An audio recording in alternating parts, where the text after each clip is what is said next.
ایک رات میں خود لاکھوں روپے کیسے ملا؟ عجیب واقعہ، جھوٹ لگتا ہے لیکن گھر میں پیسے کا جگہ ختم ہوئے ایسے تو پہلی بار میں نے سنا۔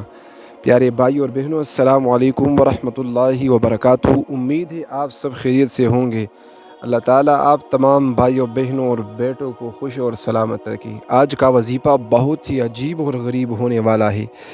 آج ایسا وظیفہ پہلی بار آپ لوگوں نے شاید دیکھی ہوگی۔ اس وظیفے نے بہت سارے لوگوں کی زندگی بدل دی ہے۔ آپ لوگوں کو صرف ایک بار سناؤں تو آپ لوگ خوش ہو جائیں گے اور دعاؤں میں یاد رکھیں گے۔ تو میں چل کر شروع کرتا ہوں، لیکن اس سے پہلے اگر آپ لوگ چاہتے ہیں کہ پیسے مل جائے، جلدی مل جائے، قرضے ختم ہو جائے، تو وظیفے کو پورا دیکھنا ہے، کیونکہ اگر آپ لوگ آگے پیچھے کریں گے نا تو وظیفہ غلط پڑیں گے اور پھر کام نہ ہوا۔ تو پلیز ویڈیو کو پورا دیکھ کر پہلے طریقہ کو یاد کرنا ہے، سمجھنا ہے، جو بھی باتیں آپ کو بتا دی جائے اس پہ عمل کریں۔ تو میں چل کر شروع کرتا ہوں، لیکن پیارے بھائی اور بہنوں، اگر آپ لوگ وظیفہ سیکرٹ چینل پر نئے ہوں اور ابھی تک چینل کو سبسکرائب نہیں کیا تو ساتھ میں چینل سبسکرائب کر کے ویڈیو کو لائک کر کے ایک کمنٹ ضرور کریں۔ یہ بالکل فری ہے، 1 روپیہ بھی آپ لوگوں کا نہیں لگتا، بس ہمیں تسلی ملے گی کہ کوئی نہ کوئی ہمارے وظیفوں سے مستفید ہو رہے ہیں۔ تو میں چل کر شروع کرتا ہوں۔ پیارے بھائیوں اور بہنوں، آپ لوگوں نے پہلے یقین رکھنا ہے۔ دیکھیں، ہر چیز میں یقین رکھنا لازمی ہوتا ہے۔ دنیا میں کوئی ایسا کام ہی نہیں ہے جو ہو نہیں سکتا، سب کچھ ہوتا ہے، مگر ہم جلدی مایوس ہو جاتے ہیں۔ مایوسی کو چھوڑ دے اور اپنی زندگی بدلے، انشاءاللہ اللہ تعالیٰ ایک نہ ایک دن کامیابی ضرور عطا فرمائے گا۔ دوسری بات یہ ہے کہ پیارے بھائی اور بہنوں، ہم سے اکثر لوگ رابطے کرتے کہ میں نے اتنے دنوں وظیفہ کیا، اتنے دنوں دعائیں کی، اتنے دنوں یہ کیا وہ کیا اور کچھ نہ ملا۔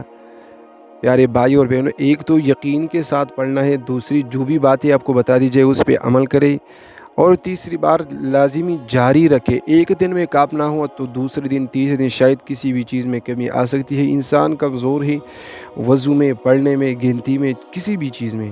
تو آپ لوگوں نے وظیفے کو پورا پڑھنا ہے۔ اور دوسری بات یہ ہے کہ یقین رکھے، دیکھیں قرآن کریم کے ایک ایک حرف میں اللہ تعالیٰ نے بہت طاقت رکھی ہے، لیکن ہم سب کی کمزوریاں ہوتی ہے۔ پہلے استغفار تعوذ سے پڑھ لیجئے، تاکہ اللہ تعالیٰ اگر ناراضگی ہو گئی ہے تو اللہ تعالیٰ آپ سے راضی ہو جائے گا، پھر بعد میں جو بھی دعا مانگو گے انشاءاللہ قبول ہوگی۔ تو آج کے وظیفے کی طرف چلتے کہ آپ لوگوں کو وظیفہ اور طریقہ کار بتا دو، کون سی ٹائم پہ پڑھنا ہے اور کیا کیا پڑھنا ہے۔ تو میں چل کر شروع کرتا ہوں۔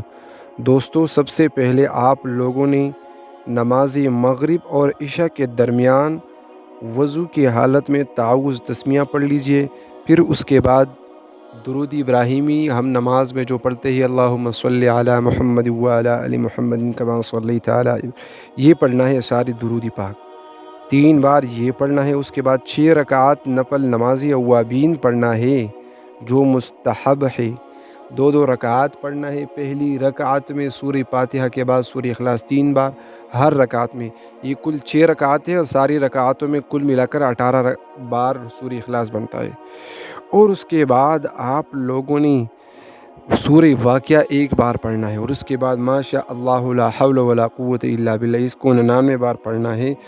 اور اس کے بعد پھر 3 مرتبہ درود پاک پڑھنا ہے 11 بار۔ اس کے بعد استغفار شریف پڑھ لیجئے اور اس کے بعد دعا کریے، انشاءاللہ جو بھی دعا مانگو گے نا قبول ہوگی۔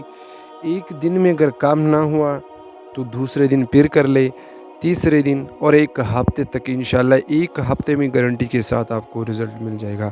دوستو، اگر یہ ویڈیو اچھی لگی اور وظیفہ آپ کے کام آئے تو چینل کو ساتھ میں ضرور سبسکرائب کریے۔ السلام علیکم۔